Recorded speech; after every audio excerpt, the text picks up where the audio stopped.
Assalamualaikum warahmatullahi wabarakatuh. Perkenalkan, nama saya Arga Sanana Nafzarul Fala dari kelompok 7 shift 1 tutorial statistika 1. Di sini saya akan membuat video tutorial mengenai tugas mingguan modul 2, yaitu tentang distribusi probabilitas diskrit dari shift 1. Nah, langsung saja soal pertama. Berdasarkan pengalaman seorang penulis novel bahwa rata-rata untuk setiap 600 kata terdapat 2 kata salah cetak. Suatu karya novel yang terdiri dari 2.500 kata. Hitunglah peluang bahwa di dalam novel tersebut terdapat 3 buah kata salah cetak.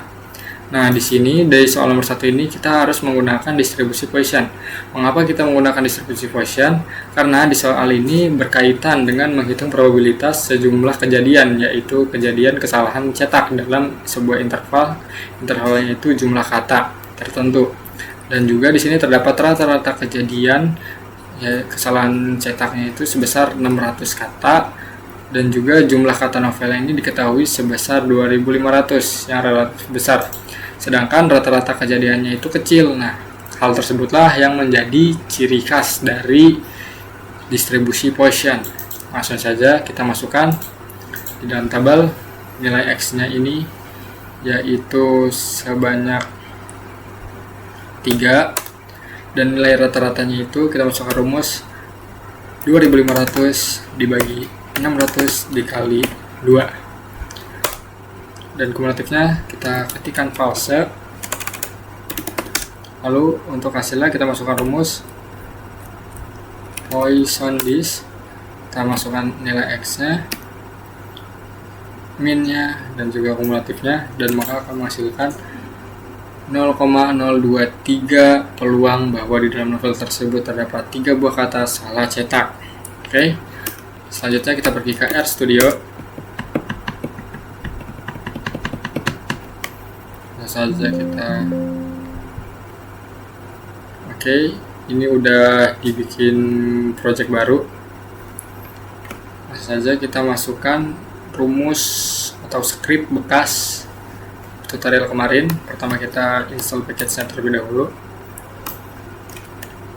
Lalu karena tadi di soal nomor 1 kita menggunakan distribusi Poisson, maka kita akan menyalin yang distribusi Poisson.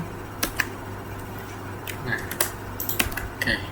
Di sini di lambda p-nya itu kita ganti menjadi rata-rata salah kata dan juga jumlah kesalahan kata yang ingin dicari. Kesalahan kata yang ingin dicari. Bisa saja kita running, Ctrl Shift Enter.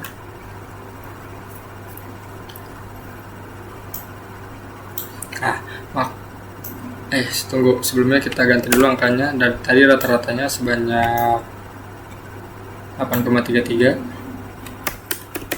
dan juga untuk nilai X nya itu 3.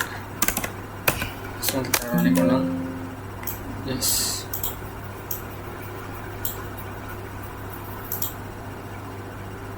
Maka akan menghasilkan nilai yang sama seperti di Excel, yaitu peluangnya sebesar 0,023. Oke, langsung kita lanjut ke soal nomor 2, yaitu sebuah dadu dilemparkan sebanyak 5 kali. Hitunglah peluang kejadian munculnya mata dadu berkelipatan 3 sebanyak 3 kali. Nah, dari soal ini kita akan menggunakan distribusi binomial. Kenapa begitu? Karena dari soal ini kita ciri-ciri distribusi binomial ini adalah percobaan dilakukan sebanyak n kali. Nah, di soal ini dilakukan sebanyak 5 kali. Dan juga hasilnya itu bersifat independen, tidak mempengaruhi hasil lainnya. Lalu juga terdapat 2 hasil, yaitu benar dan juga salah. Dapat dikatakan benar jika mata dadu muncul berkelipatan 3, dan juga dapat dikatakan salah jika mata dadu tidak muncul berkelipatan 3. Oke, langsung saja kita masukkan. Dia melakukan percobaan sebanyak 5 kali, dan kita disuruh mencari mata dadu berkelipatan 3-nya muncul sebanyak 3 kali, dan juga peluang suksesnya itu sebanyak 2/6. Kenapa 2/6? Karena peluang kejadian untuk munculnya mata dadu berkelipatan 3 itu hanya ada 2, yaitu di mata dadu berangka 3 dan juga 6. Dan lalu di mata dadu sendiri itu hanya ada 6. Jadi langsung kita tuliskan 2 per 6. Lalu kumulatifnya seperti biasa kita masukkan false. Kita masukkan rumus binomial, binomdis. Kita masukkan number s-nya. Lalu kita masukkan trials-nya. Kita masukkan probabilitas s dan kita masukkan kumulatifnya. Lalu akan menghasilkan peluang sebesar 0,164691 kejadian munculnya mata dado berkelipatan 3 sebanyak 3 kali. Langsung saja kita pergi ke RStudio lagi.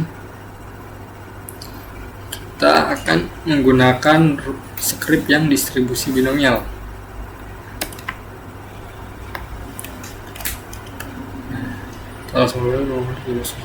Oke, langsung saja untuk nilai yang n-nya ini kita ganti menjadi 5, dan untuk peluang kejadian suksesnya ini kita ganti jadi 0,33, dan jumlah sukses yang diharapkan yaitu 3. Langsung saja kita running, maka dia akan menghasilkan peluang sebesar 0,161329, sama seperti di Excel. Lanjut ke soal nomor 3. Di sebuah stasiun kereta api, diketahui bahwa probabilitas kereta api berhenti di peron 1, 2, dan 3 secara berturut-turut adalah 0,22, 0,17, dan 0,61. Di sini kita disuruh untuk menghitung probabilitas 2 kereta yang berhenti di peron 1, 1 kereta yang berhenti di peron 2, dan 3 kereta yang berhenti di peron 3. Nah, di soal ini sudah pasti terlihat bahwa menggunakan distribusi multinomial. Karena di sini ya jelas saja ya, ada kejadian independen yang berurutan mulai dari kereta 1 yang berhenti di peron 1, kereta terus seterusnya hingga peron ketiga. Langsung saja kita isi. Yang pertama itu adalah probabilitasnya 0,22 di peron 1, 0,17 di peron 2, dan 0,61 di peron 3. Langsung kita masukin totalnya menggunakan rumus sum. Dan untuk X ini melambangkan jumlah kereta. Jadi di peron 1 itu ada 2 kereta yang berhenti, di peron 2 ada 1 kereta yang berhenti, dan di peron 3 ada 3 kereta yang berhenti. Saja kita cari totalnya lagi. Nah, selanjutnya di sini kita diperintahkan untuk mencari di dalam tabel ini dengan menggunakan rumus multinomial. Kita blok yang di sini, lalu kita titik koma yang nilai kereta, lalu kita klik enter, akan menghasilkan 60. Lalu selanjutnya yang ini P1 pangkat X1 berarti ini dipangkatin dengan yang nilai X. Langsung saja kita masukkan rumusnya, sama dengan nilai P dipangkatin dengan nilai X. Klik enter, lalu kita tarik ke kanan. Nah, selanjutnya di langkah terakhir kita akan mengalihkan semua ini. Caranya sama dengan ini.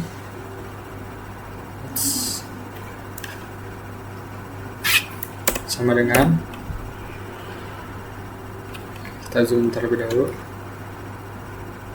sama dengan 60 dikali 0,048 dikali 0,170 dikali lalu dikali lagi dengan P3 terakhir, maka akan menghasilkan peluang sebesar 0,112. Oke, lanjut kita ke RStudio. Kita akan menggunakan skrip yang distribusi multinomial. Kita salin.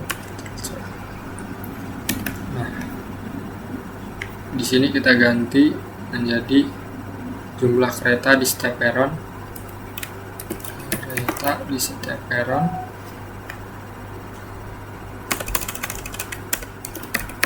Lalu di yang ini kita ganti jumlah total percobaan itu nilai ya kita jumlah kereta, jumlah total kereta,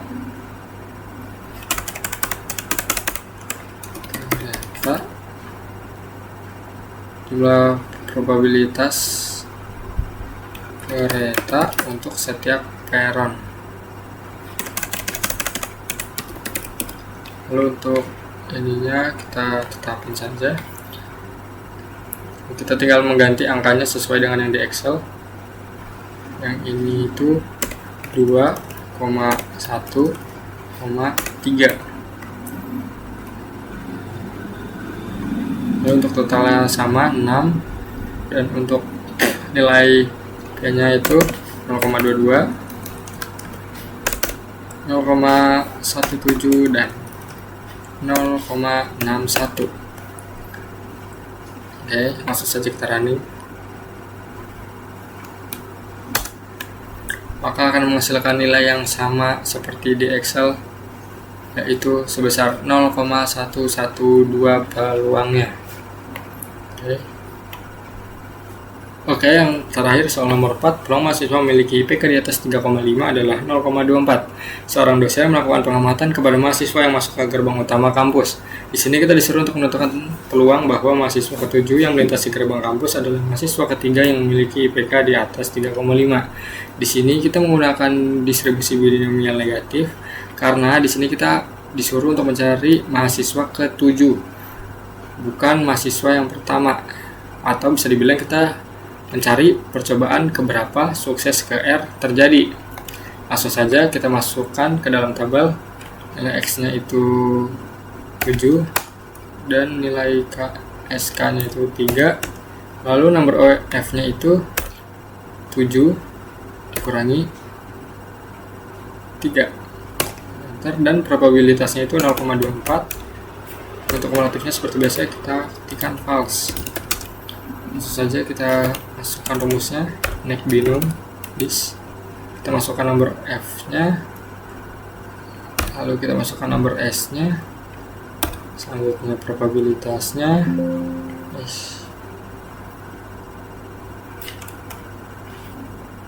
nomor S, titik koma, probabilitas, dan juga kumulatifnya. Maka akan menghasilkan peluang sebesar 0,069 bahwa mahasiswa ke-7 yang melintasi gerbang kampus adalah mahasiswa ketiga yang memiliki IPK di atas 3,5. Lanjut, kita pergi ke RStudio.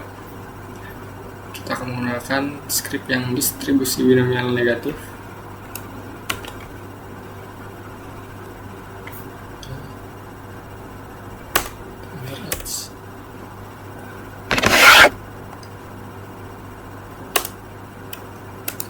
Kita tempel.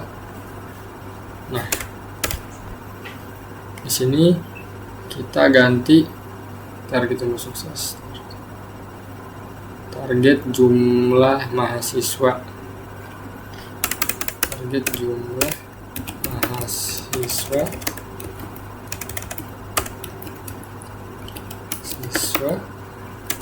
dan target semua mahasiswa juga. Peluang kejadian mahasiswa ber-IPK lebih dari 3,7 ber-IPK 3,5. Langsung saja kita masukin nilainya sesuai dengan yang di Excel.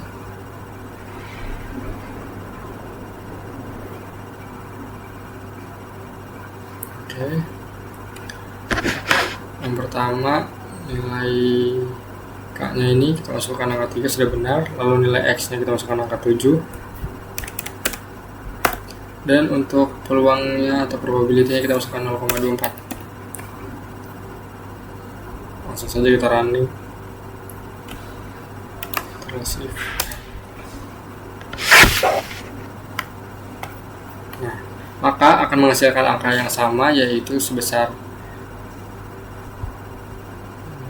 0,0691 seperti yang ada di Excel.